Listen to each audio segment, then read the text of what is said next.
लोकसभा चुनावों से पहले कांग्रेस में राष्ट्रवादी कांग्रेस पार्टी के विलय की अटकलें और चर्चा पिछले सोमवार से जोरों पर है, लेकिन अब दोनों दलों के वरिष्ठ नेताओं ने इससे साफ इनकार किया है। उनके मुताबिक यह सिर्फ अफवाह है।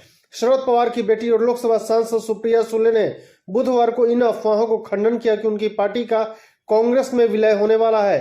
अपने पिता शरद पवार के पुणे स्थित आवास पर पार्टी नेताओं की एक बैठक के बाद सुप्रिया सुले ने पत्रकारों से कहा कि उनकी पार्टी का विलय कांग्रेस में नहीं होने जा रहा है, यह सिर्फ अफवाह है।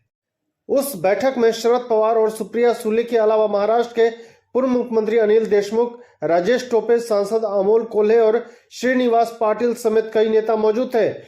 पार्टी के विलय की खबरों को लेकर पूछने पर सुप्रिया सुले ने कहा, हमारा गुट किसी राजनीतिक दल से विलय नहीं करेगा। हम महाविकास अघाड़ी के हिस्से के रूप में आगामी चुनाव लड़ेंगे।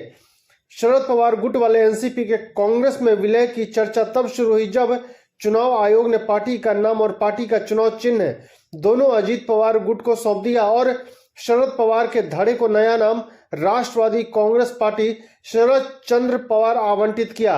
आयोग ने पार्टी से 3 चुनाव चिन्ह का भी प्रस्ताव मांगा है। वरिष्ठ पवार के गुट ने आयोग में चुनाव चिन्ह के लिए सीटी, चश्मा और बरगद का पेड़ आवंटित करने का 3 विकल्प सौंपा है।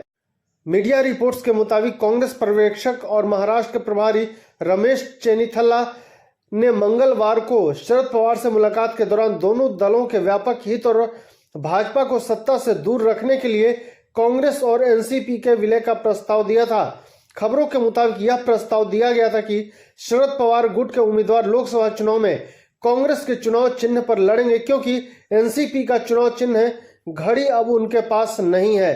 हालांकि बाद में महाराष्ट्र कांग्रेस के अध्यक्ष नाना पटोले ने साफ किया कि रमेश चेन्नीथला ने शरद पवार से मुलाकात की थी, लेकिन विलय का कोई प्रस्ताव नहीं दिया था।